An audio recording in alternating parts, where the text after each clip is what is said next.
welcome. My name is Chris Webster. Welcome to the Team Black webinar. Team Black is a concept set up for archaeological certification and training. However, we are running these webinar series on a variety of topics open to anyone, as you can see. So the same website you signed up for this, keep checking that. Alan and I are going to be doing a lot more stuff in 2019, and we will be promoting that out. I think without further ado, I'm going to hand it off to Alan. I'll stop my video, and I'm going to mute anyone that's not muted, and we will undo all of that when Alan is done with the presentation, and we'll have a great question and answer period. So Alan, take it away. Thank you, Chris. I'm really honored to be part of the Archaeology Podcast Network. This is the second webinar in a series that I'm doing. And for 2019, we're going to continue this and maybe even pick up the pace and do more of them. I find this a nice platform to broadcast my knowledge, share it in terms of different people who have otherwise not had a chance to sort of interact with me. The title of this presentation is Coso, Shamans, and Black Glass Traders, Prehistoric Population Movements, Hunting, Religion, Animal Ceremonialism in the Eastern Sierra and Great Basin Frontier. That's quite a mouthful, but basically what I'm going to talk about is rock art, prehistory, including linguistic prehistory, and the character, function, meaning, metaphor of that rock art in light of various perspectives on our understanding of prehistoric rock drawings. And with that, I'm going to move to the next slide. Let's see if I can do that. There we go. Hold on. Okay, perfect. So I'm going to organize the presentation this way. I'm going to begin by talking about how we might interpret rock art and a couple of the major schools of rock art interpretation. I'm going to emphasize two critical themes or explanatory platforms, both shamanism and vision questing as a package versus what we might call oral tradition, mythology, sacred narrative, and indigenous metaphor, cosmology, worldview. I'm going to talk about Coso rock art traditions as a case study, and I'm going to have two different examples of the Coso rock art to talk about the way in which we might understand that rock art. I'm going to emphasize a category of rock art images which are known as animal, human, persons. They're also called pattern-bodied anthropomorphs or decorated animal humans. The indigenous people that lived in and about the Cosos were known as the Kauaiasu, and they're Southern Paiute speakers, Great Basin, Paiute, Shoshone, Numic or Numic speakers. That's their classification, a branch of the Great Basin, Uto-Aztecan linguistic stock. I'm going to speak about their oral traditions, and I'm going to emphasize a particular deity or culture hero by the name of Yahuera. And you'll learn more about Yahuera as we move along. Alan? Yes. Are you advancing slides right now? Because I can't see them moving if you can. No, I'm not. Okay, great. Just making sure. Okay, good. And then I'm going to talk about the animal master as a possible metaphor for Yahuera, and also in terms of its religious importance. The second case study will be the moon goddess and a discussion of creating the sun. And I'm going to close the entire presentation with a bit of a reflection on a possible resolution of some of these contrasting and somewhat contradictory models. And with that, I'll move ahead. So, major interpretive models for meaning and function in rock. Pause just a second, because the slides are not advancing. Okay. On the screen here. All right. So we just need to move the Zoom window out of the way there so you can get to your presentation, and click on that and then hit the space bar, whatever you use to advance. Okay. We'll cut this part out of the recording. Okay. I don't know what I should do next here. Okay. So I got out of that. Go to the Zoom. Here's Zoom. Yep. What should I do next? Just move the Zoom window out of the way so you Okay. can see your presentation. Here I am. Yep, here's the presentation. Okay, just click on the presentation once there, and then you should be able to advance your slides. Okay, it is clicked. Let me know if should I hit this again for the slideshow. Is it advancing? It's not yet. No. So it's not, something's not working right. Okay. Yeah, it's working in our testing, but I'm not sure why it's not advancing now. Should I, okay, what's going on here? What am I doing incorrectly? Here's the Zoom panel here. Here's the Team Black. Yep. You don't want to be in the Zoom panel, that's for sure. We just need to minimize or move that and then get to the presentation. Because you can see the presentation in the Zoom panel, but you can't click sides in that. Well, here's the presentation. Do you want me to somehow minimize it? Yeah, minimize it and then enlarge it again. Okay. It's minimized. It's pretty much stationary on my side. So something's not working right. Yeah. All right, stand by, everyone. Okay, there. Now I see your slides. And I don't see them at all. Okay. I see you're on the linguistic prehistory slide. I just put it back up, linguistic prehistory. Okay. If I can hit that. Yep, do that. Now, see if you can advance your slides. There you go. We're back in business. Yay! All right. Sorry. Thanks, everyone. All right. I'm going to stop my video again. Okay. So think we, on the first slide, right? Major interpretive models for meaning and function. Talked about some of the major explanatory platforms, talking about the oldest and I would say one of the more controversial platforms are what we might call hunting magic. And that platform is associated with animal ceremonialism and what we might call increase rites. In contrast, another perspective, which has in many ways been sort of a mainstay for understanding rock art, is shamanism and vision quests. And the third area is oral traditions in mythology or sacred narrative. And that seems to be coming in as a very strong new platform and one that appears to be growing in interest. So let's start with hunting magic. It's the oldest platform and one of the most popular during the earliest attempts by scholars to understand rock art. It was really developed based in part on the distribution of rock art, prehistoric rock drawings and paintings, which they thought depicted animals often and were spatially aggregated along game migration trails. Now, much of the anthropological archaeologists, rock art scholars now have moved to discredit what they thought was a poorly engineered and poorly thought out explanatory model.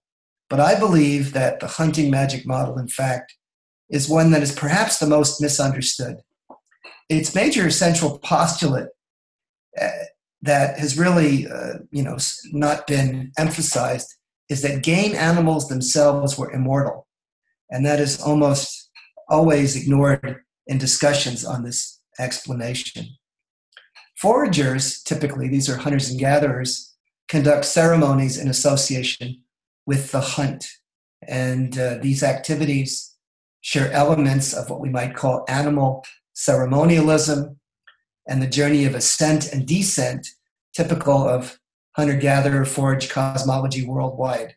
The first half of that cycle emphasizes death and post-mortem rites. It begins with a fall festival, communal feast, pantomime dance and sing, ancestor worship, and an animal funeral. If you look at the particular figure that's in the uppermost area of this hunting magic slide, I believe that particular panel describes the description and the image communicates what I might call a post-mortem ceremony. Often, the animal's skull is showcased on a pole or in a tree. The animal in that depiction has its tail down towards the ground, which is a metaphor, image of death. It's also pierced with an otlotl. Otlotls are the spears which were used, spear throwers, and those were called otlotls, and they often had weights on them, and that's that big circle in the center of the shaft.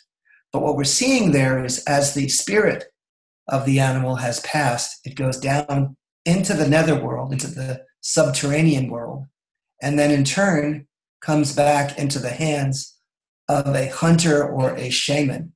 And that wand there at the individual's feet would be a poro, or a bit of a magic wand, if you will, that is important in religious ceremonies, but also is related to the way in which to transmogrify or take the dead and bring them back to life. And of course, the one below it, the bighorn sheep there below it, is impaled, it's dead, it's bloated, and its tail, of course, is downwards towards the netherworld and implies death. Hunting magic also includes this annual ceremony of rejuvenation. It was time to the new season of vegetation in the spring, intended to bring humans back into harmony with the universe. This was the occasion to affirm the common origin of the tribe and emphasizes concepts of rebirth, magnification of game animals, and also a reassurance of success and positivity and fertility and the blessings that would come, divine blessings in the coming year. The rites would be completed with the journey in terms of the reemergence of animals into the human world. This cosmic journey comes from the animals being transmogrified or transformed from a death or spirit world into the terrestrial world of the human world, and they'd finish as the game animals were led back into the world through these emergence sites or portals.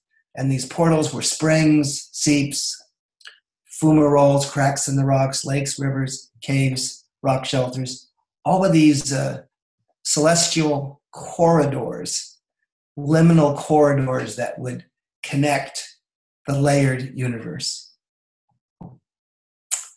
Many traditional hunting cultures also have as an important deity or culture hero or spiritual figure an immortal master, or if it's a woman, mistress of the animals.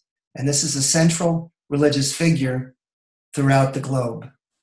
Rock art might invoke the aid of this supernatural being and promote this deity's fertilizing power. In essence, hunting magic may in some elements be of greater concern more than simply hunting, but be about what we call increase rites. And this increase rites is associated with the coming of age rites, the rites de passage, and the ceremonies, religious rites, and activities involved with the cosmic regeneration of the universe.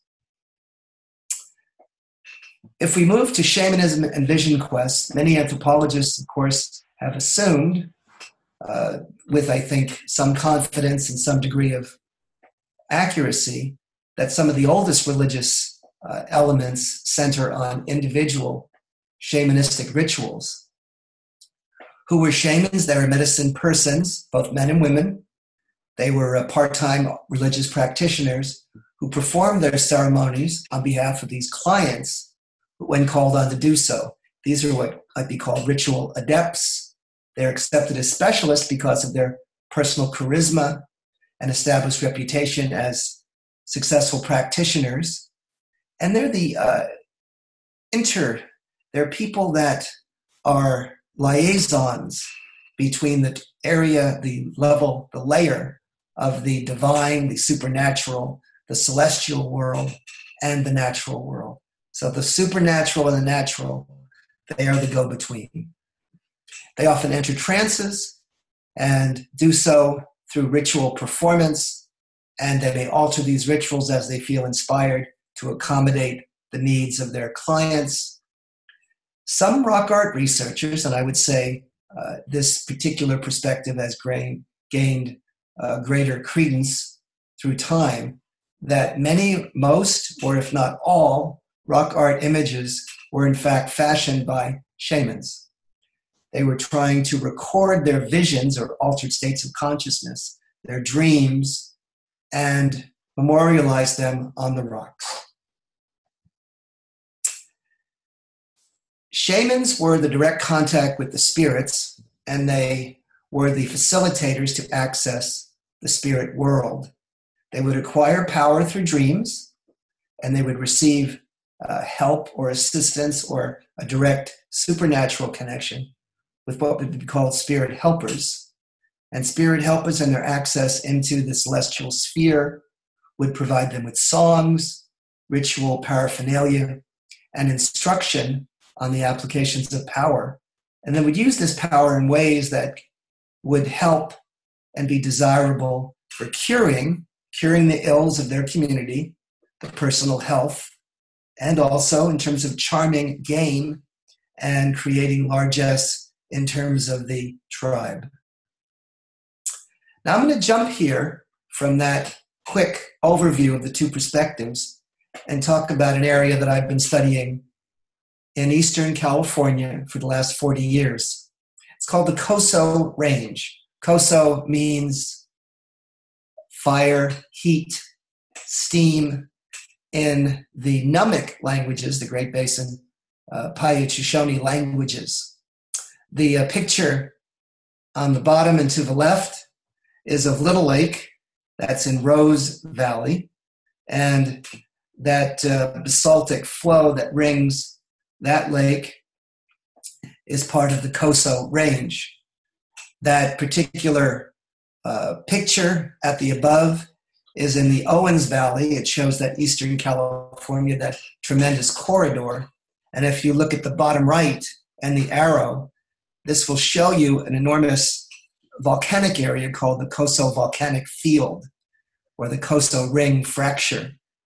And that volcanism is hundreds of thousands, if not millions of years old.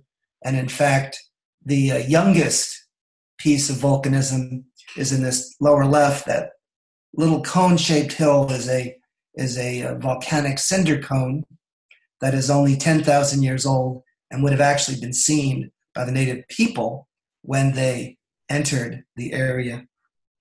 So here we are in the Coso Range of Eastern California. It's almost completely ensconced or encircled by what's called the China Lake Naval Weapons Center, which is the largest military installation in the entire United States, composed of 1 million acres. Here is a picture of California and the area we're studying. This is an area where this is the north installation of the Naval Weapons Center. And on this map here is a number of localities that have a tremendous number of rock drawings. The one rock drawing the one canyon that's publicly accessed is Lower Petroglyph Canyon. It's also called Renegade Canyon. But in that canyon itself, the general public has access to it and can see the rock art. In this Coso rock area, this region, in an area of about 90 to 100 square miles, 10 miles by 10 miles, there's about 100,000 individual pictures, elements of rock art within that area. And that's a very conservative estimate. That's not extraordinarily generous, nor extremely conservative. It's kind of in the middle. Some people have said there's several 100,000 pictures at least, but I think 100,000 would be acceptable. This would mean that it has some of the greatest concentrations of rock art in the entire Western Hemisphere. What's remarkable about Coso rock art, first of all, is it's startling in its realism. So we're used to seeing Great Basin rock drawings, prehistoric petroglyphs, as often being rather abstract and difficult to understand. Well, most of the rock art that you see in the Coso area has depictions or elements or pictures that we almost can relate to and can identify what they are. But many of them, we would say maybe 40% of those images or elements are sheep. They are bighorn sheep, the desert bighorn sheep, and they are depicted everywhere you look. Pictures of sheep in small, medium, and large sizes. They are being chased by hunters. or they're just being, going about their business. But sheep are, in fact, everywhere, almost on every panel that you look. Now, the second most frequent category or class of rock drawings that appears in the Coso range is what we might call decorated animal humans. Those are examples of them up there in the upper right. And they're rather distinctive. There's a minimum of 700 plus such images based on a rather conservative estimate early on.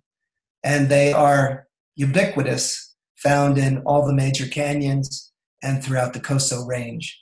These drawings are found in what we call open air galleries along canyon rims and faces. And they're not hidden at all. One can see them rather easily when one is inside the canyons. Many archaeologists and linguists believe that Coso rock art was actually the product of an ancient pre-Numic or pre-Great Basin Shoshonian group, ancient Uto-Aztecan group, that flourished from about 2000 BC through about AD 1000 to 1300.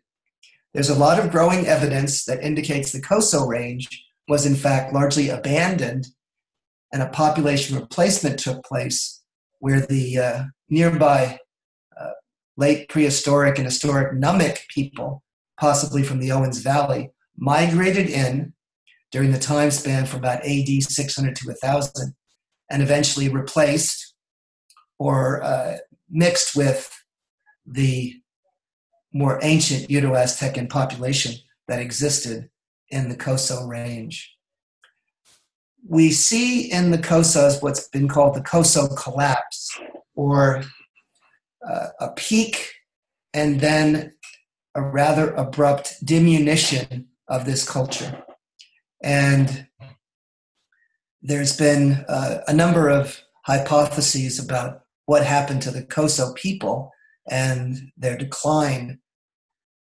A number of scholars have posited that the pre-Numic people were outcompeted by the more labor-intensive Numic adaptive strategies. In other words, the in-migrating people from the Owens Valley or other places appear to have been more successful in eking out a living and worked a lot harder and also acquired some of the lesser valuable resources. This in-migration of Numic people was timed at the same time span as the introduction of the bow and arrow and produced tremendous competition for resources in those areas. Also about this time, because of the introduction of the bow and arrow, one of the main elements. Sorry, Alan, start your video again. I stopped the wrong one when somebody came in. What do I do? Anything? Am I okay? Yeah, just start your video on the bottom of the, actually. What can I do here? Don't worry about it. Just keep going. Just keep going, okay. So what happened when the bow and arrow was introduced, one of the mainstays, the main economic drivers for the Coso range was they were sitting on a mammoth, an unbelievable treasure trove of volcanic glass, which is very, very valuable.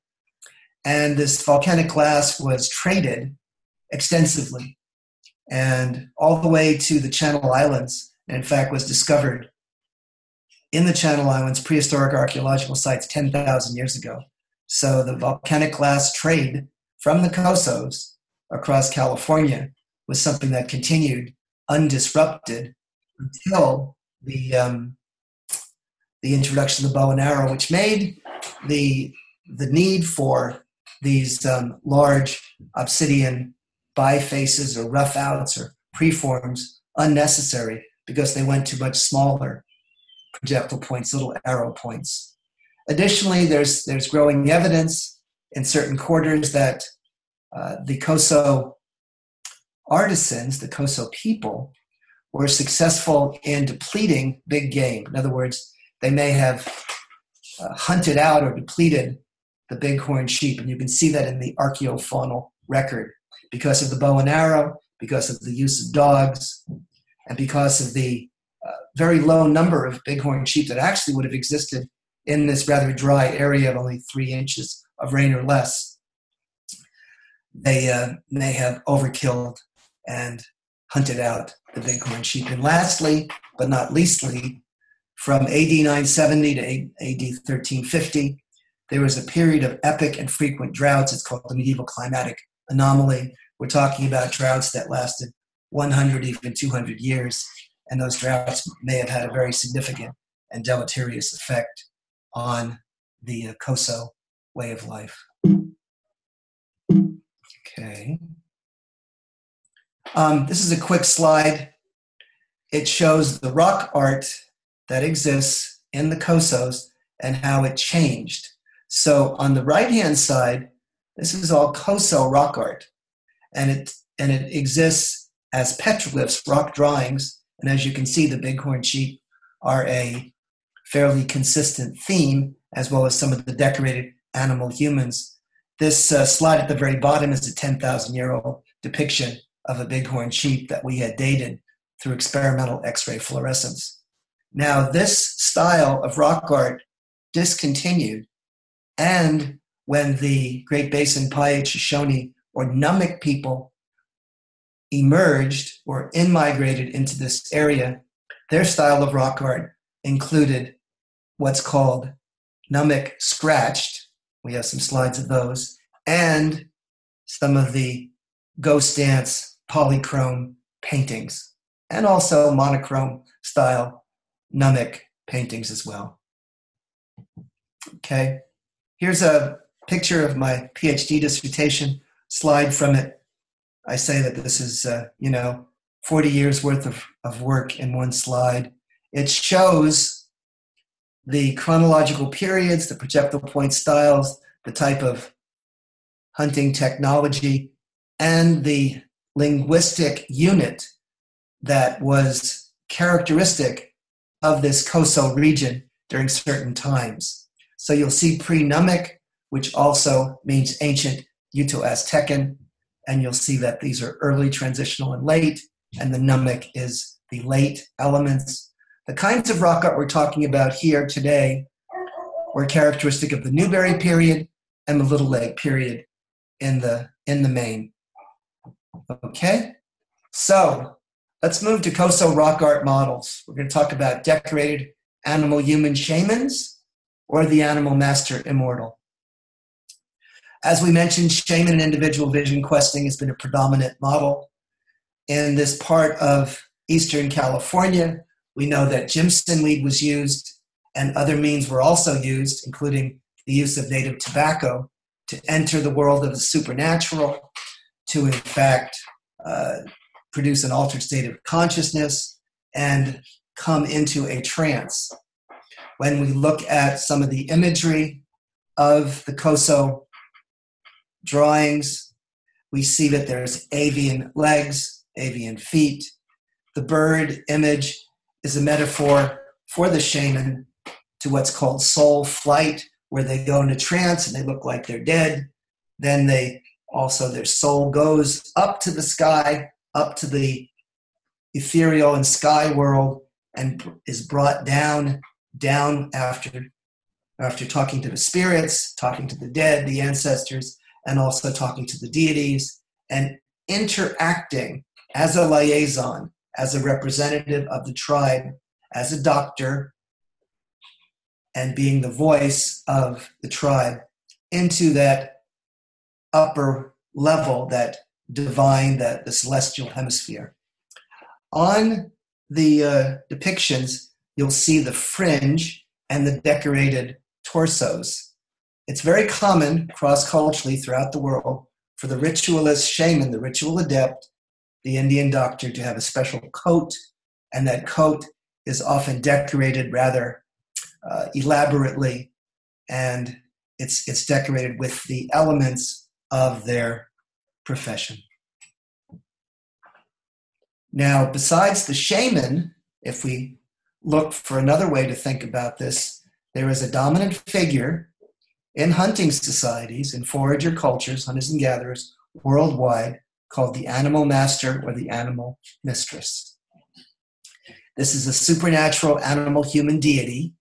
the deity actually figures prominently in the oral history or the sacred narratives, the mythological realm of what's called Namek, or the Uto-Aztecan people right next to them called the Tabatalabal, which means pinyon pine nut eaters. So these were the historic Uto-Aztecan people that lived in the region in this precise location of the Coso Range. These decorated animal humans were guardians that protected, controlled, and were responsible for regenerating game animals. And they, in fact, can offer or withhold game from humans. In the realm of the Kawayasu and the Namek and the Ute and the Tabatalabal, their oral history, their stories tell us that the animal master has the form of a bird human. Specifically, the creature's name was Yahuera. And in the Kawayasu oral narratives, of which there is quite a large corpus, this was the lord of the underworld, responsible for the regeneration of deceased game animals. They had many voices. Yahuera can sound often like many animals. They can come as a quail, and they're associated with the quail. In fact, they wear a quail feather blanket, a quail feather robe, or a quail feather skirt. And in some of the stories, they actually father many little baby quail children.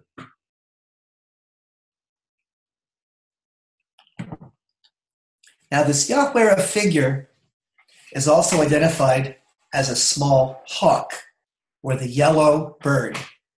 They live in the underworld in a deep hole, and they have guardians. They have special protectors, a giant snake, a grizzly bear, and a black bear. And Yahuera is the provider of medicine powers for people that are ailing in many different ways, psychologically, spiritually, physically. Maybe they're out of luck in terms of hunting, but they were in some way ailing. And he provides songs or dances to these people that were ailing. Humans can visit him, and when they do, they provide you with an inexhaustible food supply, acorn, pinyon, or deer meat.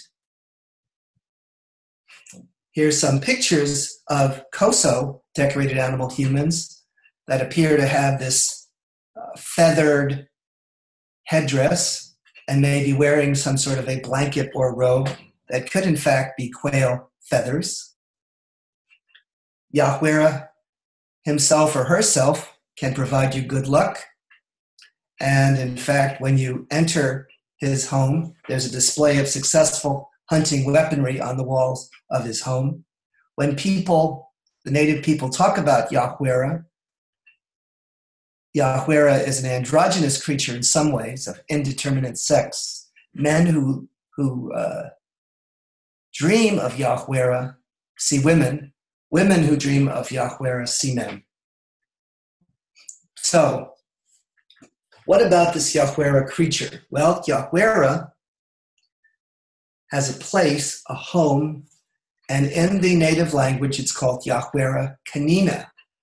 And in a remarkable situation, which is rare, we specifically know where Yahuera's house is, and we know a bit about the elaborate painting that adorns that house. That painting is located in a place called Back Canyon in Walker Basin in the Tehachapi Mountains. Not in the desert, but not too far away from the Western Mojave Desert.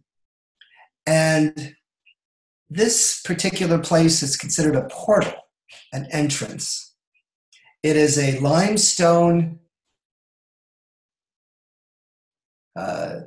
island, an island of limestone, a pillar, and it also is a split limestone rock. And out of that split limestone rock comes water. Now, besides the limestone pillar, and that is the rock canvas upon which the painting is adorned, the area itself is a basin and has echophonic qualities. It echoes and its sounds reverberate. Besides the depiction of Yahweh on the rock, there's what's called lunar calendrics. So there is hash marks that exist above the depiction of Yahweh, and there's a series of those in 27, 28, or 29 hashes, and they go on multiple times. And through discussions with an archaeoastronomer, actually the director of astronomy at Griffith Park Observatory in Los Angeles, he told me that one of the better ways to understand this might be that those are lunar tallies. So let me go into a little bit of the traditional story told of Yahweh so you get a flavor for what we understand from the native perspective of who Yahweh was and what he did and how that worked. As I mentioned, Yahweh's house is in Back Canyon. Its home is the hole in the rock. There's another entrance in a cave on Indian Creek, not far away. That is another entrance, supernatural entrance, to his underworld home. When you visit Yahweh, you see many different animals, deer, bear, etc. Now, these were animal people who spoke a language just like the Coahuilco. Near the mouth of a tunnel, when you enter, you see bows and arrows. Now, these were the weapons that the animals were killed by, and the animals leave them when they go inside Yahweh's house. Now, additionally, what you see at the entrance is the horns and antlers of all the animals that have been slain by the native people. But they remind us that these are not dead animals, they're only spirit animals because their spirits exist within the underworld cave of Yahweh. So as we go into the cave, this underworld portal, this underworld home, we see all kinds of luck on the cave walls. We see bows and arrows of good hunters in prominent places in the uppermost portions of the cave. And then we go into the lowermost, and those are subordinate. Those are the arrows of the loser hunters, the inferior hunters in subordinate positions.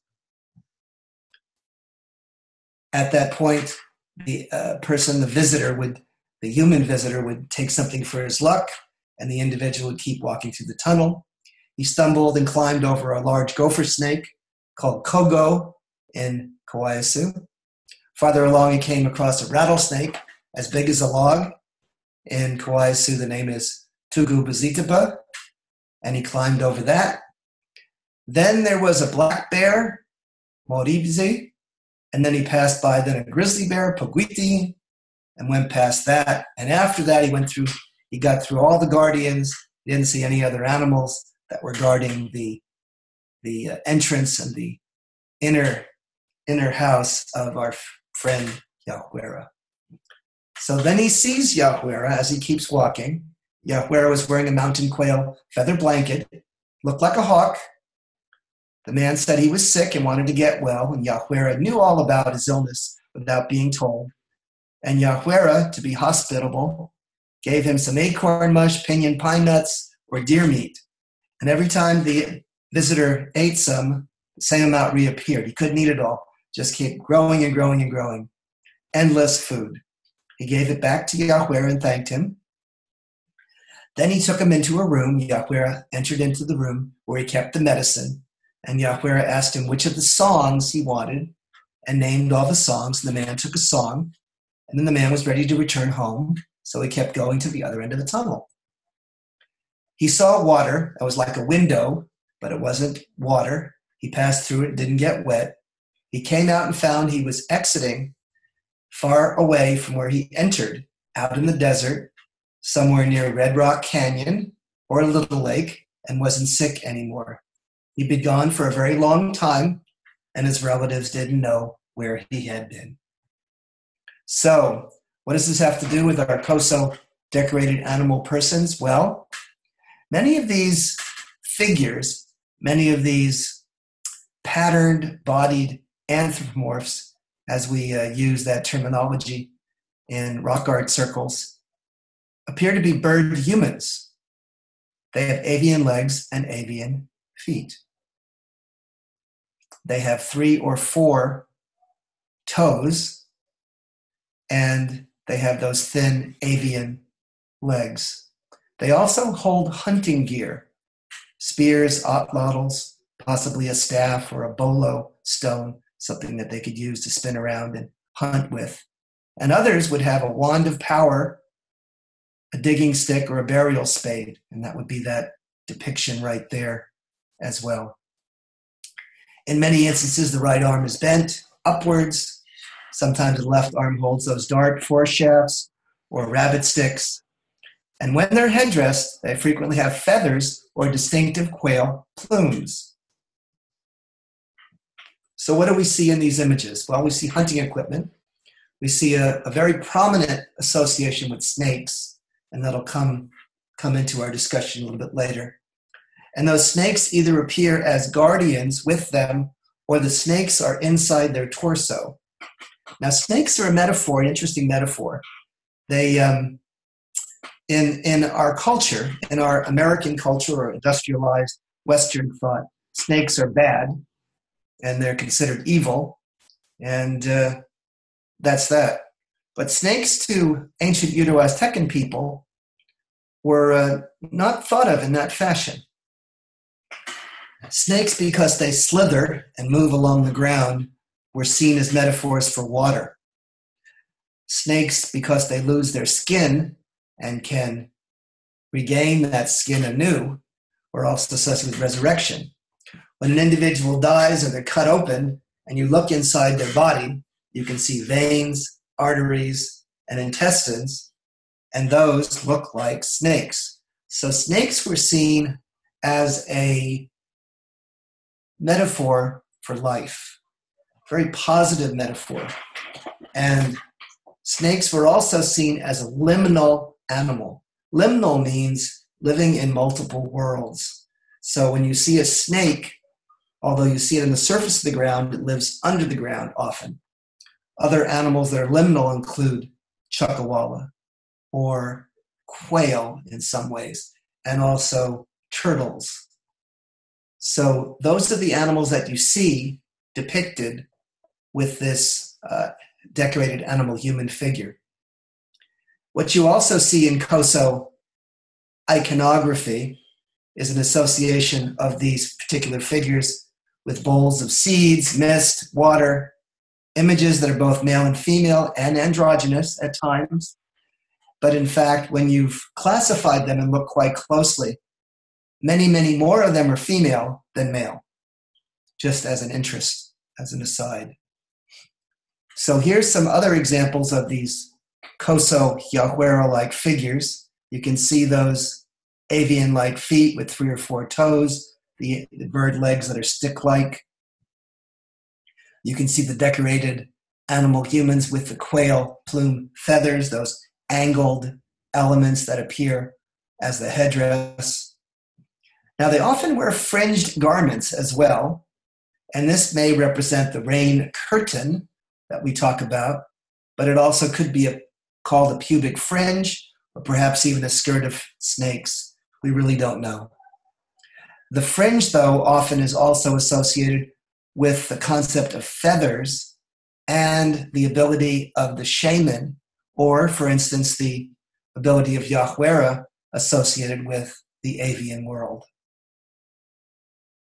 Here's some of the associations of hunting weapons on this one on the right-hand side here. You're looking, those are what's called Elko or Humboldt basil-notched projectile points that date between about 2000 BC to AD 1.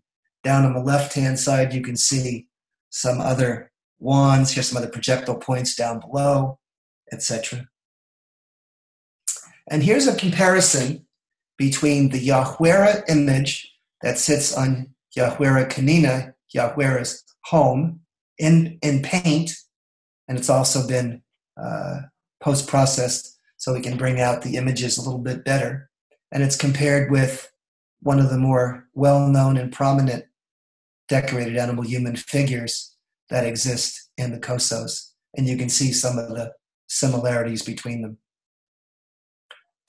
So some of the similarities, some of the comparisons is that often both Yahuara and the Coso people, the Coso decorated animal humans, have concentric circle faces and other concentric circle elements. And we believe those are an expression, a communication of trying to talk about the portal, the tunnel, the sort of interconnection of the different layers of the universe from the supernatural to the natural. We also see the concept of feathers and quail plumes. We have this notion of animals are guardians. Quail, turtles, snakes, and chuckawawas are the most common elements of the Coso canon. We have the notice of the bird legs, avian feet. We see hunting weaponry, even poros. This is the shamanic wand of revivification, where we bring back the dead. They also have this wand that looks like a digging stick or burial spade. We see things that look like bull roars or slings, atlatls, which are dart throwers, dart points, and dart foreshafts. We also see food, seeds, bowls, rain, baskets, this rake or fringe, etc. So we can view these figures in a shamanic realm, or perhaps even as shamanistic ancestor deities. So, as a second case study, linking sacred narrative, the religious metaphors, the mythology of the ancient Uto-Aztecans to the rock art, I'm going to give you another presentation, a mini presentation, on what I'm calling the Coso goddess of the moon. Now, on a rock art panel, on an archaeological site in the Cosos, way up at the top of one of the peaks at about, let's say, 5,500 or even 6,000 feet or more, up in the Pinion Zone, there's a panel, and the panel is depicted here in the lowermost picture, color picture. There's two images there. They have projectile points on their heads, and they're holding something in both hands. The uppermost one is obscured by lichen, and the lowermost is clear. Those are elko-eared or elko corner-notched points, very precisely done, very finely engineered. Both are solid-bodied, and they have these S-shaped objects that they hold in their hands. Well, if we look at the linguistic prehistory of the Desert West, and even looking at it throughout the southern portion of Texas and into Mexico, we see that the historic inhabitants of the Cosos were Namik. They were Great Basin Paiute Shoshone. The Namik group is a division of the ancient Uto-Aztecan linguistic stock. And if we look at the historical comparative linguistics and even genetic studies of these languages, we can get estimates on the time depth, and we can support the position that the prehistoric Coso rock art artisans were in fact early Uto-Aztecan speakers of that language, perhaps as early as 5,000 years ago. If one looks closely at that lowermost figure, and we take a look at those S-shaped objects, we can get a sense that those, in fact, are snakes. We can see that forked tongue and that head of one of those snakes.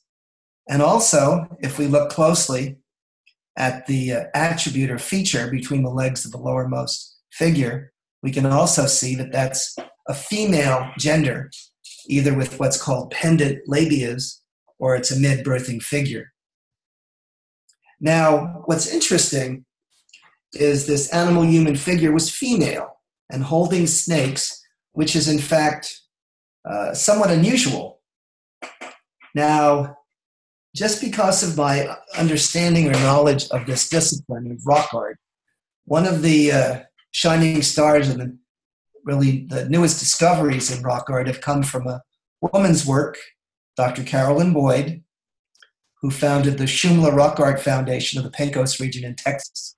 And she's been working for many, many years, decades, researching ancient Uto-Aztecan native cosmology, specifically the Huichol, who are in northern Mexico, and the Nahua, which are in further down in Mexico City. Those were the Aztec and the Maya. And she recently published an award-winning book that has quite a bit to say about rock art and ancient Uto-Aztecan. Her intensive study has allowed her to examine the sacred narratives of the Huichol and the Nahua, and she hypothesizes that there's a moon or earth mother goddess represented with just exactly those S-shaped lines, and that this goddess is regularly represented as carrying serpents in both hands. Her name in Nahuatl is Coatlicue, which means serpent skirt.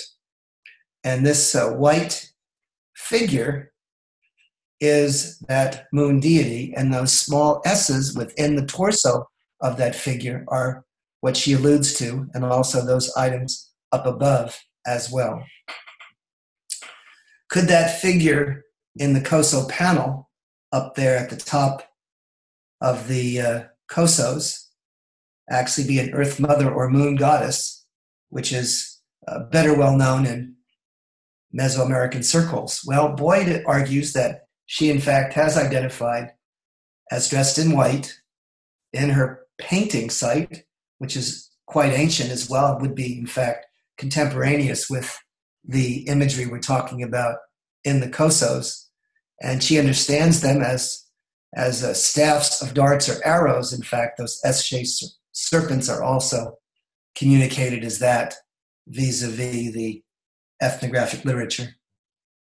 So, the moon goddess of both Nahua and Huichol cosmology is a deity that provides light to the primordial pilgrims in the time before time. This is what their creation story says. Before the first sunrise, that these pilgrims, these ancient pre-deities, journeyed on a quest to create the sun. Coatlicue was this earth moon goddess associated with rain, serpents, and the color white. She's also identified as the rain serpent of the west, and importantly is associated with the winter solstice. This moon goddess is considered to be an ancestral deity of the natives. Now, this Nahua story tells us that at the dawn of time, the gods agreed to make the sun. The feathered serpent heated his son in the fire, and he arises red hot to illumine the earth. The god of rain then throws his son into the cinders, and he becomes the moon. This is why the moon appears white and yet still ashy. This archaic Nahua or Aztec moon goddess is also associated with clouds, lightning, and rain, and elements symbolizing fertility and fecundity. And the moon is said to rule over this rainy season based on this archaic Uto-Aztecan religious perceptions. Now, these S-shaped weapons of the goddess are actually portrayed in the Aztec codices themselves as ceremonial atlotls. These are spear throwers. They also represent lightning, serpents, the constellation Ursa Major, the Big Dipper. And our story of Coso rock art gets even more interesting as we delve deeper, because depicted on a modest triangular boulder in Little Petroglyph Canyon, down below at about 3,000 feet as opposed to 5,500 feet, are 5 interesting figures. Here's the 5 figures. They're on this little boulder, probably going up to about my knee height. And it's unusual because it's a singular panel. They appear to have been fashioned all at the same time. They're not superimposed by other images. And I believe that these are the 5 primordial ancestor pilgrims that inhabited this watery, dark, and feminine underworld and are journeying, moving to the world above. And they're moving as witnesses in the heavens, and they're moving to create the sun. Now, these 5 are in charge of the 5 different directions. They're the cardinal directions in the center. And 5 represents perfection, completion, and is most significant and mystical number for the Huichol and the Mesoamerican people. Only one of the 5 pilgrims are able or willing to sacrifice themselves and throw themselves into the fire to create the sun. I would suggest that in our Coso panel, this largest figure, the one that's partially has a decorated torso, might have been that special voluntary sacrifice. The sun was created from the sacrificial fire, but a problem arose. As the sun was created and placed in the heavens, it was too low, and it was burning up and melting the people, animals, and plants on the earth. So there was a problem. So what needed to happen was those pilgrims had to lift up, elevate the sky, and they became what's known as the world pillars. So what I see here is 1, 2, 3, 4, and 5 with their hands up in the air, pushing up to elevate the heavens or perhaps the clouds, and these were these primordial pilgrims. Here you'll see where it says moon goddess, the lunar goddess with her snakes, and there she is standing right above a crescent moon and perhaps either a full moon or likely the sun. So according to Mesoamerican iconography, these 5 pilgrims are also planetary heroes, or what's called stellar companions. And together as a unit, they're called the cloud serpent. They're in charge of bringing the fertile rains to the land. They're also known as penitents. And sacrificial victims, pillars, or sky bearers. And one can see in our panel from Little Petroglyph Canyon, there's our moon goddess. Can you see the crescent moon and the sun symbols below? And there's a closer look at that panel. Additionally, if you look across from the panel directly to the east, you see a little mound, a little hillock. And our moon deity is associated with winter solstice and also the move or the quest towards what's called Dawn Mountain.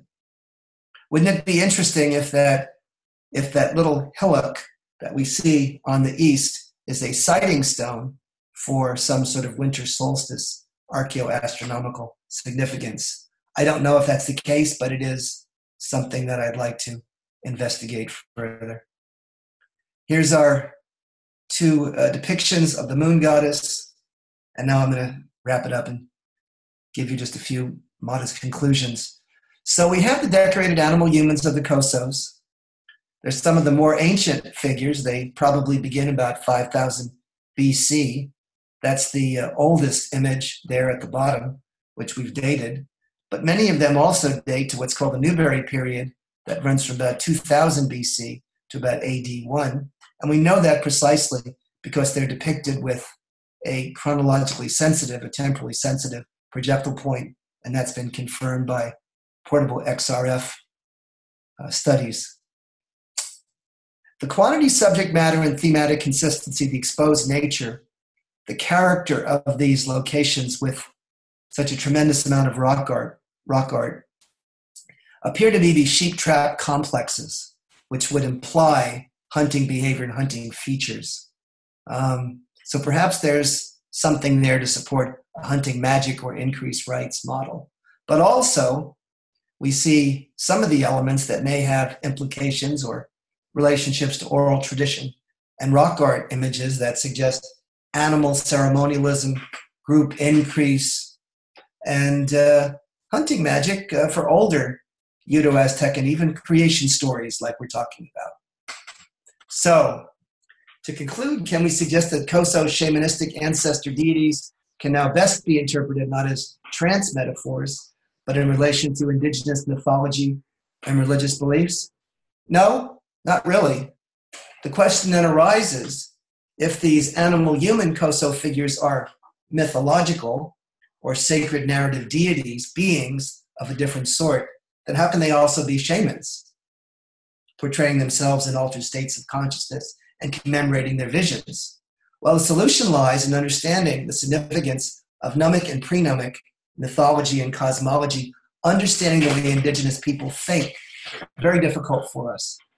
David Whitley was someone who has done this work all over the world, and he tried to take a shot at explaining this.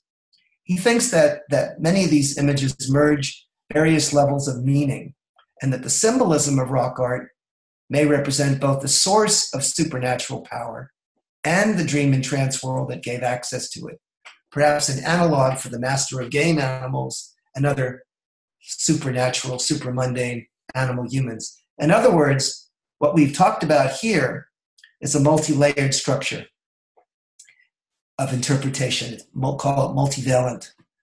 It's tailored to the representations of what a trance experience would be like, but what that person, that individual, that man or woman might be socialized to expect in terms of cosmology, sacred narrative, etc. Now, in our linear Cartesian or Western logic, we usually think, well, that can't possibly be. It's like black and white. It's either or. But in indigenous cosmology, non-Western logic, it's both and. There is no problem with having multiple oppositional dynamics integrated synthetically. These are some references to publications that I have. They're posted on my academia platform. And in fact, if you wanted to delve further into any of this, these would be some of the principal references and citations that would help you and engage your inquisitiveness and learning a bit more about this subject. That's it. Okay, Alan, you can stop sharing your screen or close this. Yeah, close that. Cancel, save. Okay. Let me just put that out of there. Good. Okay, so go back to your Zoom screen and we'll start your video up again. Okay. I shut your video off halfway through accidentally. Okay. Now what? I'm just trying to get your video to come Start up. my video. Yep. Click on that. Okay. Okay, there we go. Got it. And you can let's see. All right. Click on the share icon and just unshare your screen. Stop sharing, it should say. Stop share. Got it. Okay. There we go. Perfect. Okay, now participants, I am going to unmute all your microphones. If you'd like to remute your microphone, simply do so in the bottom left-hand corner of the screen. But we want this to be an interactive question and answer period. So feel free to do that. I'm going to unmute now. Okay. So everybody's unmuted except for Matt and Kat, which probably disabled that feature. If you have a question, go ahead and ask it now of Alan, and we'll keep this going. Hi, Del. Can you hear me?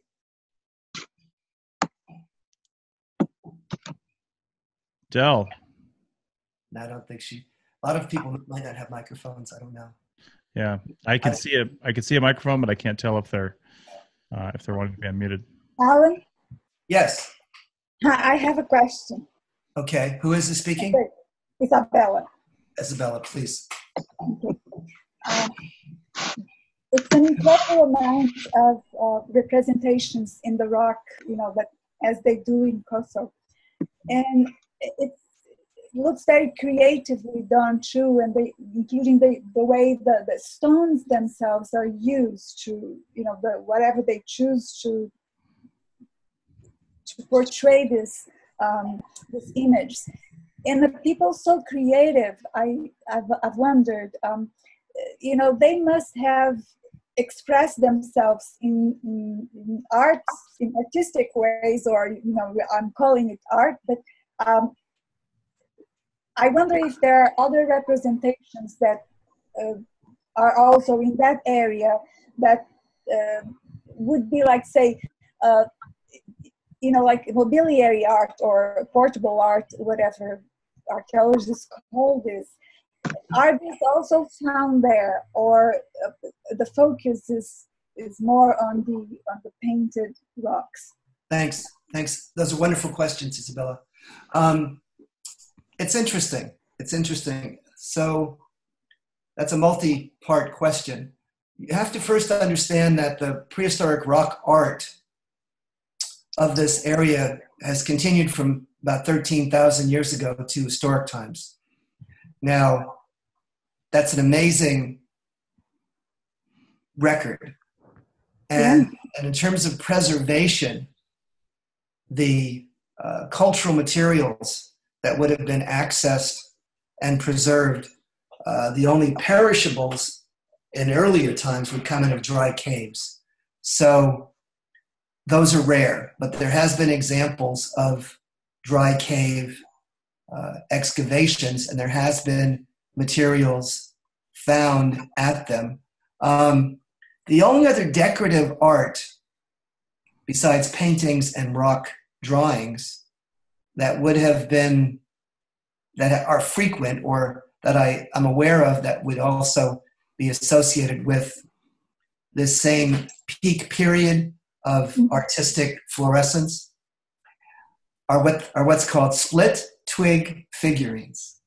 And what that means, in one cave in the eastern Mojave Desert, it's called Newberry Cave, and I have a publication, an article on it. During the period from 2000 BC to 1000 BC, they excavated this cave, and when they excavated it, they found 12 complete and 1,000 fragments of these figurines. And they are made from bending and twisting willow withes or whites, or the actual stems of a willow, and they're fashioned into the images of bighorn sheep. And that's the one you have in the first screen. Yeah. Okay. And as well, they are sometimes pierced with these willow poles, these little tiny willow poles, to show that they, through sympathetic magic, that they can kill them. But they're also identified as living animals because they have sometimes have grass inside their interiors.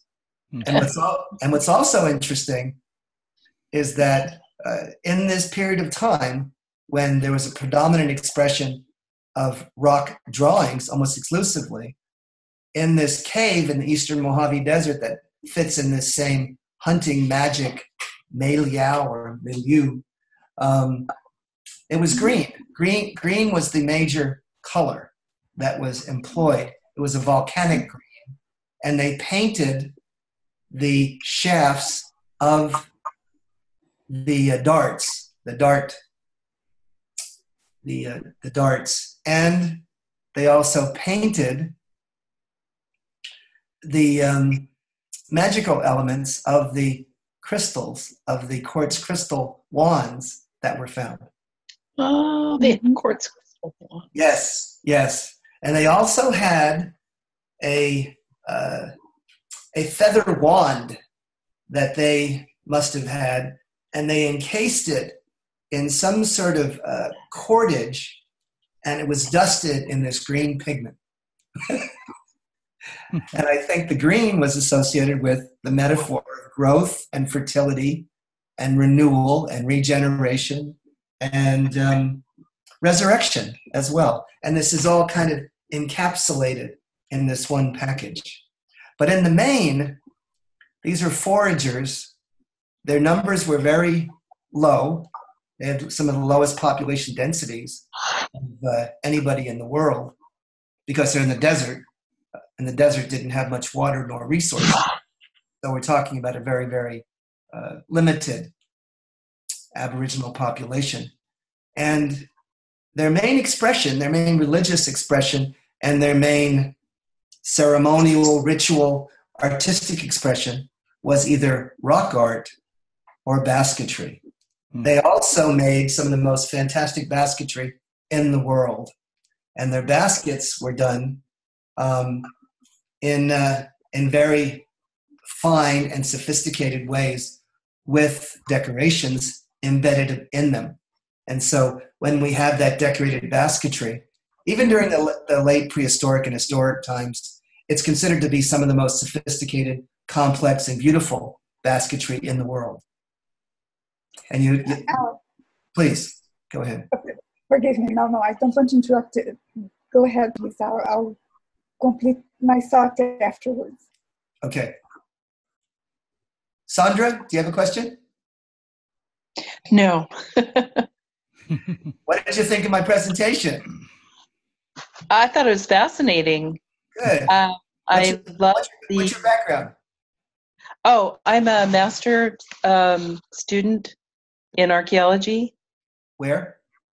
Cal State Fullerton. Okay, not far.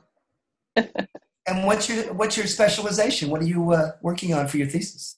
My thesis is on faunal analysis at Elton Pueblo in Arizona. Nice. Well, and the willow figures you were talking about, the bent willow figures, those are also in Arizona, right? They talked about those. Indeed. They're much more ubiquitous in that area, out in the Arizona area. And there was a couple that did a fantastic American Antiquity article about them that I piggybacked on that made tremendous sense to me and provided me with an explanatory platform to build my article on Newberry Cave from. And you might want to look at that sometime. It's okay. Yeah, thank you. rather remarkable. Shoot me an email. I'll give you the reference. Okay, thank you. And Sandra, we have a zooarchaeology podcast on the Archaeology Podcast Network that you should check out. You do? Yes. Interesting. It's brand new. They only do one episode a month because one of them is a grad student and the other one is a professional archaeologist over in the UK. So, and I started my research when I began, and 40 years ago, in archaeology, being in a faunal analysis. Nice. Zooarchaeology. And believe it or not, zooarchaeology and archaeofaunal analysis is also at the heart and soul of tremendous controversy surrounding the Coso rock art. How so? Well, in American Antiquity recently, they critiqued some of the work that people have based their explanatory models on in Coso, and they wanted to, in essence, say that they were incorrect and invalid because of the way that the particular faunal remains were analyzed. Oh. And so, but I feel nevertheless, no matter how they're analyzed, that if you look at the archaeofaunal remains, you see certain things. For instance, if you examine over thousands of years the animal bones that you find at particular sites, you see what's happening is they're making them into smaller and smaller pieces and chopping them up. And artiodactyl remains become fewer and fewer, and bighorn sheep go by and are replaced by other animals. And I think the argument even with Grayson and others like that have shown that, which is surprising, that foragers, even in their limited numbers, can in fact have an impact on extirpating or decimating native wildlife, which is surprising, but it's true. You're aware of that, aren't you?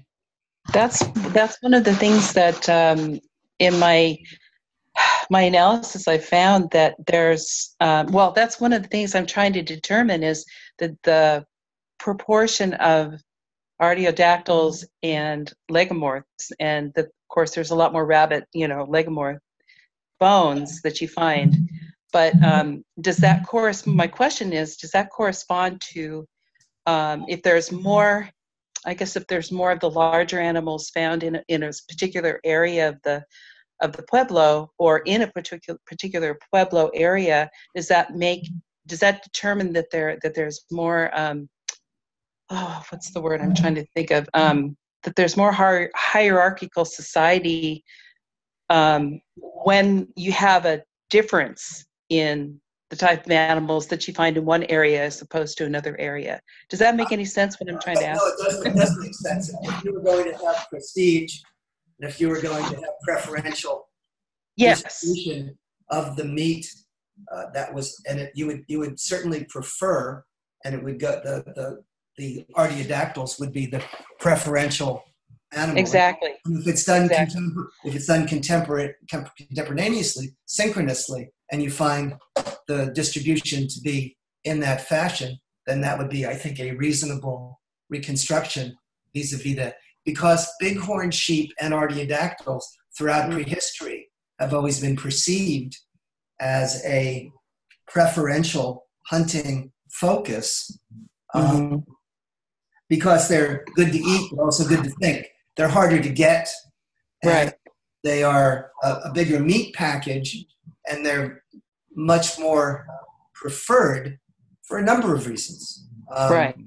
They're tremendously important to think about. They have a metaphor, and so when men would bring back large game, artiodactyls, that was, even in the Southwest, this was metaphorically seen as though they were pregnant and bringing in sort of the largesse, the fertility, the fecundity, as they were almost women, and so they have metaphors in their language that talks about men bringing in the large game and how that is perceived as so important for their prestige, their fitness, their power, their religious, metaphorically, their religious significance. All of that, there's a tremendous package emphasizing the significance of these big game animals. And it's not. And if you look at it, if you think about it, and you can separate it, one particular animal, even if they only had a few animals, they would produce so much meat in comparison to smaller game animals. It's like night and day. Isn't it? Exactly. Yeah. So sometimes when you don't see many pieces of big game, that doesn't mean that they were not relevant. When they have ethnographies on the native people, even in Baja, in the desert, right? A family would only bring in 2 deer a year. That's it. And that was it. Is that amazing or what? That is amazing. I have another question for you. In the Coso Rock art, are there no deer? Is it all bighorn sheep in that area? Lots of deer. There's lots of deer depicted, but they're so infrequently depicted by comparison. I would say it's running, I don't know, 95% bighorn and 5% deer. Do we know why that is? Because bighorn are good to think. They're like the indexical animal. Have you heard that terminology before? No. There was an article that was published on that. Shoot me an email. Write this down. Indexical animal. So it means they're the animal supreme, and they represent cosmologically, religiously, metaphorically, philosophically, the apex of what the culture is about.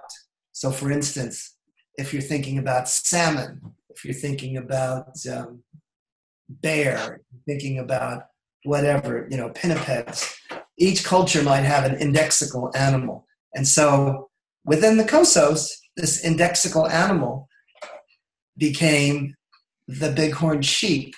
And it could have been that the Coso people believed that they were descended from a bighorn sheep animal person.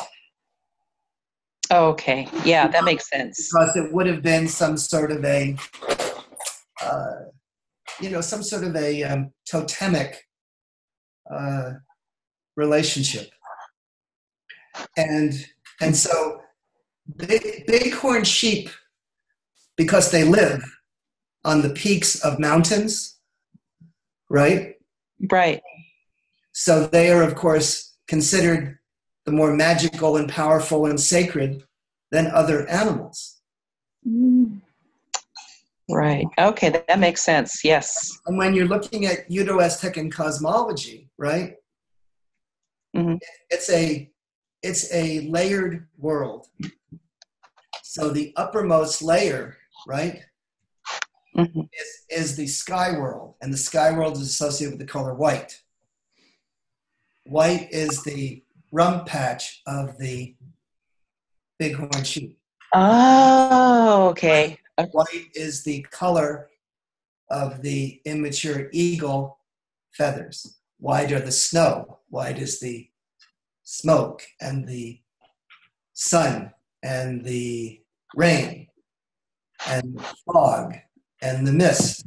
So white is a package of religious thought that interfingers and allows them a focus. Makes sense. Thank you. Okay. 30 days. Next. Anybody else? Here, Matt and Kat? Yes. I'd like to go back to Isabella, please. Yes. It's not so much a question, but as I am listening to you bringing together all these elements that interest me deeply, like Koyol Shayuki, the daughter, yes, Patliqui's daughter. Exactly. She is the goddess. The Patliqui's daughter is the goddess of the moon. So the minute you mention Patliqui, which I admire profoundly, right. Koyol was her daughter. And so yes, there's this kind of interfamiliar relationship that must have been in ancient times, that this lunar goddess was somehow associated with those snakes. Yes. And that's interesting to me. And when I originally examined the Coso material, someone asked me, said, well, are there any snakes there? And I said, I think there are snakes, but I didn't really remember that many. Well, I started to go back and relook at all the hundreds and thousands of pictures and started to see snakes and snakes and snakes.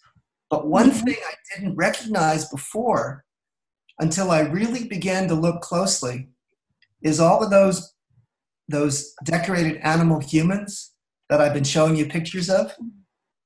They have many of them have snakes inside their torsos. They have snakes depicted that are inside their bodies.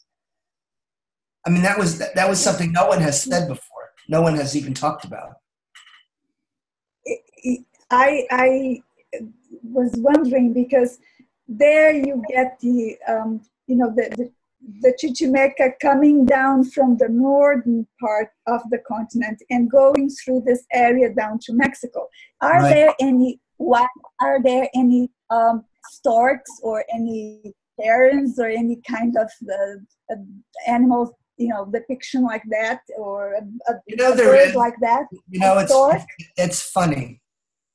And I'm very concerned by even bringing this. This is the first time I've publicly, to any extent, really talked about this new discovery of that, animal, the moon goddess panel.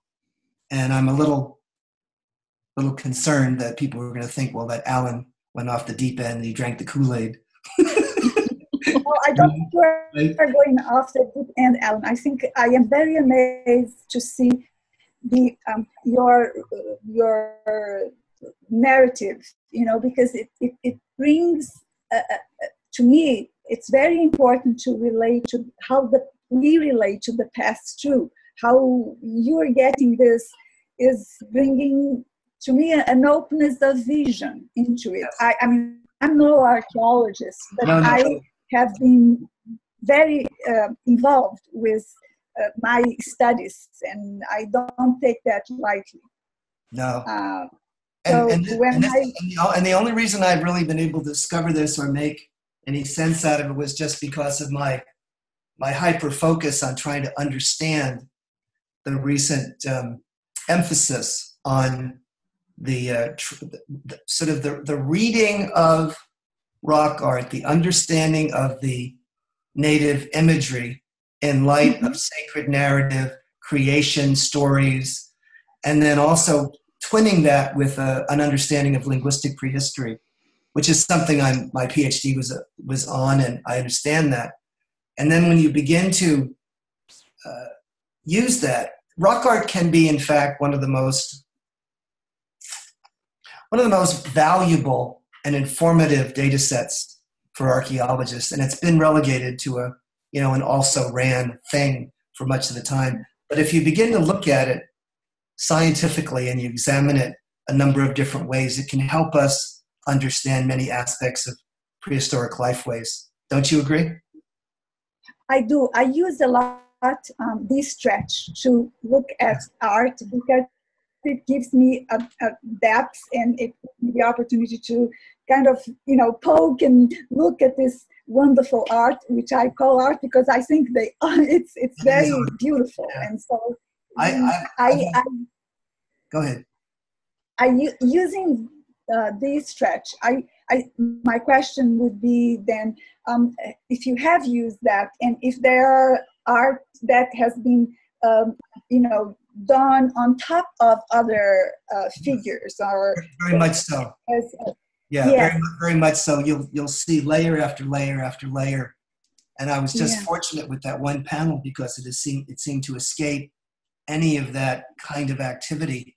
Either it was revered so much, or it was associated with ritual or ceremonial, or for whatever reason, but it did not have that amazing layering effect. We're talking about a canyon that rock art is ensconced in, that in a 1 mile canyon has maybe 20,000 individual instances of rock art, minimum. Yeah.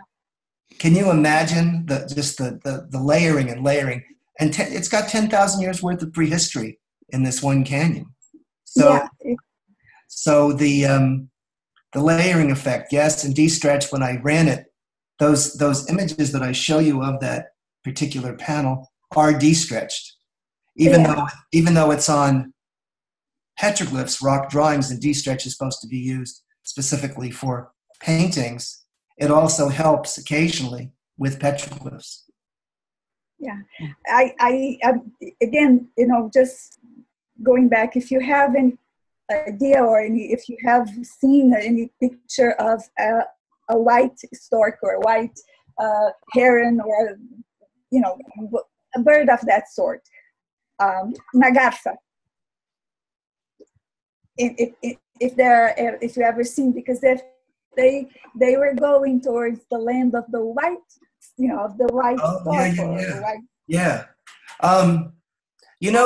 This area we're talking about in Eastern California only gets about 3 inches of rain, and it doesn't have much in the way of wetlands. The only wetlands that are there is Little Lake, which is a rather small spring-fed lake and marsh. And I have never seen any sort of herons or water birds. No. Because it is such a water-impoverished area. It's only like 1 or 2 valley systems away from Death Valley, which is, of course, the hottest place on Earth with 135 degrees that were there at ground surface. But what's odd about it is, for an area that's so water-impoverished and so simple, foragers would obviously not have much in the way of resources there, to have such a remarkable abundance and fluorescence of rock art is rather amazing. Thank you. You're welcome. And there seems to be a relationship between almost the amount of poverty and simplicity and the character of the landscape, and to have just a resilient or fluorescent religious life and artistic tradition.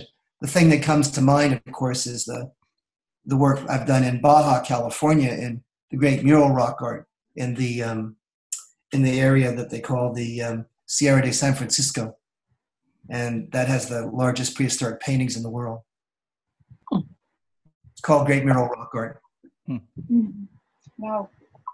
Anybody else out there who wants to ask me a question? Everybody's quiet.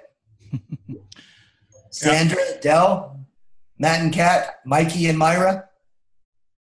Anybody else?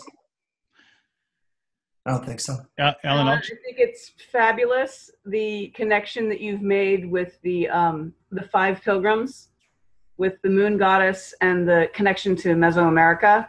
It's kind of what my theory has been all along, is that there is a connection, and it's interesting to see that you've apparently found one. The Yay! Oh, that's great. It's interesting, the rock that you showed with the 5 figures on it. It seems almost cyclical in style. It gives that feeling of movement, and which could possibly correlate with the moon as well. So that's very interesting. I love it. Do you think that that solid orb that is ensconced underneath the crescent moon? Yes. What is that? Is that the sun, the moon? It could be the sun. It could be the moon, the full moon with the crescent showing the full phase. Yeah, I don't know. Very interesting. Fantastic presentation again. Thanks, Kat. God bless you. Yay. Any more questions? Yes. Wow. Chris Webster, you're going to ask me something. I know you were. I did have maybe a God clarification. forbid we should have a webinar without Chris Webster asking me a question. I know. So I did want to know if you could explain a little bit, maybe for people who aren't as familiar. You mentioned portable XRF, and rock art dating is notoriously difficult, but portable XRF is doing some wonders. Can you explain a little bit how that does the dating and the kinds of things we can date with that? Yeah. Again, I had the honor of working with one of the world's experts on XRF. His name is Farrell Lytle. He lives out in Pioche, Nevada. And he's a pioneer in the use of XRF. And he did some rock art dating in his own area of Nevada and Utah. And what he does, he takes a portable machine, X-ray fluorescence machine, and he goes there and examines or evaluates with a little knob the quantitative measures of the trace elements in the actual desert varnish, which is principally iron and manganese. So what they found is that through measuring the manganese content of the areas that have been exfoliated or drawn, you're in the interstices of the actual drawing itself, and you compare that to the unpecked area. By doing so quantitatively, and then getting an anchor with some sort of an event that can be radiocarbon dated or independently evaluated in some way, you can then obtain a relative date as to the age of the rock art. And that has worked reasonably well in the Cosos and elsewhere. And there's other people that have been engaged in that. A German scholar that I went out and worked with who did the same thing in the Middle East and found that it worked there as well. So there is, as you say, a growing interest in experimentally using X-ray fluorescence as a means of dating rock drawings, and other ways too. Some of the ways we've done it is through the subject matter that's depicted on the rock art, and that gives us some chronological index as well. Now, looking at the reliability of XRF and some of the issues that could be, confounding the machine, is there any evidence, whether in oral history or something like that, where or other evidence where anybody's gone back periodically over maybe even centuries time and sort of touched up existing? Oh yeah. Yeah. So that would change the XRF readings that you're getting. That screws us up. Yeah. And so it's a great question. At Little Lake itself, right there at Little Lake at the head of the Rattlesnake, when I took my German scholar with his trusty XRF there, we tried to get dates on any of the rock art there. And they were all cockamamie. We couldn't get anything from that area because every single image was touched up. Wow. And they all, no matter what they look like or how old they appeared or subject matter, they're all the same age. Yeah, they're all the same age. They're all the same age. They're all just touched up. And just so one wild weekend of creating rock art. It just didn't make any sense to go there because they all would show the most recent episode and there wouldn't be any chronological distinction. So I was shocked. I I didn't recognize that. When we went in there quantitatively, he began to show me, and I said, maybe that makes sense now. It's something I knew was occurring, but I didn't realize the extent to which it was occurring. Wow. And yes, that would throw a curveball into our dating method in a big way. Nice. All right. Okay. Anything else? Questions? Last chance, romance. Okay. Oh no, go ahead, Sandra. Sandra? Oh, I didn't know you could hear me. Yeah. I was just kind of wondering, what other rock art have you studied in that area? Because there's an area up in the Owens Valley by Lone Pine, and I can't remember the site number, but it's off. It's a couple miles east of Lone Pine, on the road that goes down to Death Valley, and it's not marked, but I've been shown where it is, and I've been there several times. I think there's some archaeoastronomy markings there. Are you familiar with that? I know that there's a lot of rock art in the Owens Valley, and I know there's a lot of just remarkable, just phenomenal imagery there. And it's different than Coso. Yeah, And it tends to be a bit more characteristic of sort of the Great Basin style rock art. Right. That has less representational imagery. But there is an element of it. The other rock art that I've been obsessed with is Numbing Scratched, and also Ghost Dance rock art.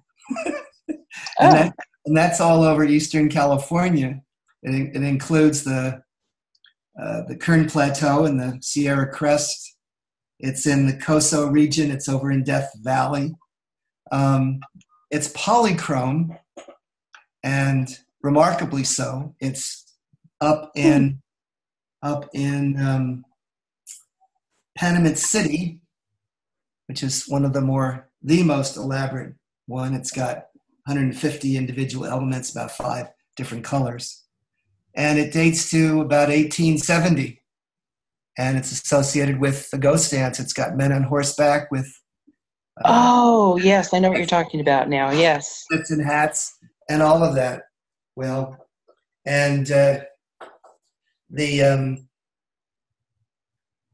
one of the elements of that rock art include the white horse symbolism. That's right. Yes. How do you know this? I think I saw a talk in one of our local associations just about this subject. And they were talking about how the ghost dance, I believe, was it was early in California, right? Portraying the depth of the culture that they've experienced with the whole, of course, man, Western man coming out, taking over all of that. Yeah. Yeah. Fascinating. Yeah. And I think there's a lot we can say about the nature of that imagery and how it espouses some of the basic belief systems and values and cosmological metaphors of the historic Great Basin Paiute Shoshone people. Yeah.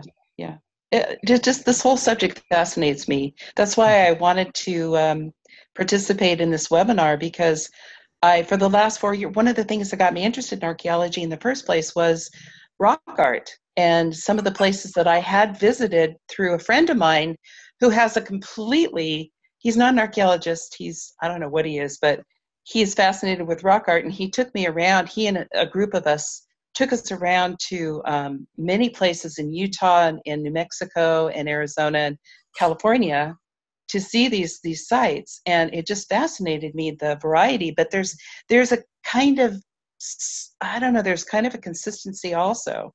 There's a big variety, but there's an interesting consistency too. There seems to be some sort of an indigenous mentality in terms of identifying places of power, places of magic, places of animals. The rocks appear as animals, or the rocks speak. And so, due to the way they appear, they almost precondition or speak to a native person, and they are then adorned with rock art in relationship with understanding these other than human persons. Yes, and I think the key is the magic, the magic that the native people saw in nature, and the animals, the rocks, the earth, everything. You're on the money. Absolutely, Sam. Good job. Thank you. Okay, more questions. We've got a little bit more time. I'm fascinated by the goddess, figure 2 holding the 2 snakes, because that is an image that you find in other cultures as well. You can talk about the Minoan goddess figurines that were found in Knossos. And so I wonder if that's the only picture, if there's that image is the only image, or if there are other images, or maybe they have not been found, maybe they are under other, I don't know. Is that the only picture, the only image of that sort? Well, in the Cosos, I've looked at thousands and thousands and thousands of photographs and images. Given the size of the corpus of inventory, I've spent a day, 8 hours going through images in the curation facility, looking at every digital image they had. And then over the course of, I've had the honor and the privilege of going to many, many locations where most other people would be unable to go in the Coso range because of its, security. And I'm only aware of 3, count them, 1, 2, 3, examples of a female holding snakes. 2 of them are up at the peak, and one's there in Little Petroglyph Canyon, which is odd, I guess. But there are that other class of figures that must have some religious significance, those decorated animal humans. And the more we've studied those, the more you see that they may have ancient sort of Udo-Aztecan roots. And there's things that appear in the Cosos that shout this affinity to the Southwest and then into Mesoamerica. And it's something that no one has really emphasized or communicated very much in the literature as of yet, but I know it's coming. Hey, Mikey and Myra. Hi, I'm not sure if you can hear me. I can hear you. Okay, this is the first time I've used my mic. I just tried to send Chris an email just in case it wouldn't work, but now I'll ask you my question. Thanks, Myra. I was wondering if you had compared any of the data that you have to the rock art figures in Baja California Sur that you had said you had studied in the Sierra de San Francisco, and then if you'd found any close similarities in the images and or in the cosmology. I know that they're vastly different, but in some of what you showed, they look the same. Now, Myra, you're on the money. Because of an unusual association, I probed deeply into the ethnographic record of the Sierra de San Francisco, which is quite robust. And it's surprising how much we really understand and know about the people, the Cochimi, as indigenous people and what their religious precepts and thoughts were. So some of the things that are comparable with the Sierra de San Francisco great mural rock art and the Cosos, one is there's a pattern for rock art and a pattern for gestures, the way that people have gestures throughout the world and maybe even throughout time. When they raise their hands above their heads like this and they're shown in that particular posture, it's what's called an adherent posture. And there's an article, just maybe one or two, that really have surveyed this historically. And what that simply means, it's a posture of veneration, of prayer, of sort of a connection from the world of the supernatural, the world of the divine, the celestial world, to the terrestrial, natural, mundane world. And if you look at the Baha figures, the things that are called monos, both men and women, predominantly, in a remarkable way, they mostly have their hands up in the air in this adherent posture. And you see the same things in the Cosos, which is amazing. You also see this indexical animal issue. The indexical animal for the Sierra de San Francisco and the Baja great mural rock art artisans was the deer. They do depict bighorn sheep, but it's mainly the deer. And again, their tradition is obviously a shamanistic tradition, but there are stories and particular, how would you put it, communications, evocative communications, which come from an examination of those panels in Mexico, in Baja. Ask me again, Myra. Myra, I muted your microphone just because of the background, so feel free to unmute if you want to ask more questions. Or anyone. No, there you go. That's probably because my husband's watching TV in the background. Did that help at all, Myra? I mean, I probably could talk on this for another hour. Because yeah, no, that really did, because we actually, my husband spends most of his time in Baja Sur. We have property there, but we have yet to go up to the Sierras just because of the distance from where our place is and the time that you need to be able to spend there. But I've had lots of conversations with Harry Crosby, and he's an old friend.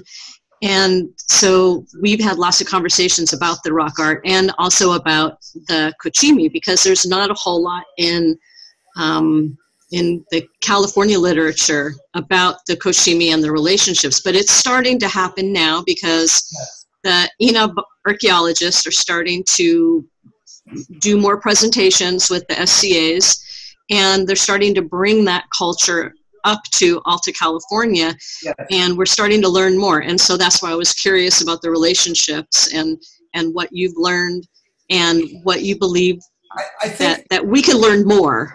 I think that the individuals that are represented are, again, shamanistic ancestor deities. That's obvious. Both men, there's women, and there's children depicted. And I think that much of what they're representing on those panels in the Great Mural Rock Art are also found within the ethnographic literature in terms of this very rich religious tradition that was so unique and had so many wonderful and intricate, sophisticated and complex elements. There's a PhD dissertation I can send you a PDF of that is done in English, and it explains all of that. It's by Highland. It's his last name. I think it was done in 1997, but it's as contemporary as you can get because it's very rich with all the ethnographic literature on the Cochimi and relating it to the rock art. How's that, Myra? She's going to turn it back. Yeah, no, he's muted me again. Thank you. No, that's perfect. Can you shoot me an email? And I'll send you that PDF for you. Okay, that'd be great. Thank you so much. I really appreciate it. Be a good read. Yeah, Thank you. It's only like maybe 400 pages. Oh, geez. I can do that on vacation when. Nice. I'm honored that you chose to patch in. Thanks. Thank you. I really appreciate it. This has been a great webinar. I'm loving it. Thank you. Awesome. I'm going to mute you again. You know that, right? Yeah, I do. Thank you. It's okay. Go ahead. Okay. I think we're almost done. Got about 10 minutes left. Yeah. I've got about 10. So if there's any more questions, now's the time. If not, we will stop. Sounds like we had another winner of a webinar. Yeah, this is proven to be a good success. So again, if you missed it in the beginning, definitely keep an eye on the space arccert.black, where you found the tickets to this, and you can follow us on the Facebook page. Of course, a lot of you probably saw Alan's promotion through his email list and the places that he's put it out as well. So keep an eye on those, and we're going to have more of these coming, a lot more of these coming, I think, in 2019. And some of them we might make a little more regular. We're looking at a membership system for Team Black, where you can just, if you don't want to participate in the live ones, these recordings will be available after a certain period of time to people on the back end that are subscribing. So we're going to figure all that out and how we're going to do it, but look for that to come in 2019. And give us some feedback. Yeah. Certainly we're open to recommendations as to what you thought worked and didn't work, what topics you think would be best to share with you, and how we can improve. Thank you. Yeah, and I will send out an email. Again, I'm going to try to get it done this week, but we'll see. I'm going to try to get it done tomorrow because I'm flying to North Carolina on Thursday, closing on a house Thursday morning, and doing all these things. So, but I'm going to get this up as soon as I can. And when I send out that email, you guys will all be BCC'd on it, but Alan will be CC'd on it, so you can see his email if you didn't get it before. And you'll also have instructions for how to view this video. So we just appreciate if you don't share the video, because we want people to come to the webinar, but we are going to make it available for you guys. So any more questions right here in the last few minutes? Thank you all for participating. I'm honored. Yeah. God bless. Happy holidays and season's greetings. Thank you, Alan. Pleasure. Thank you. Bye-bye. Thank you.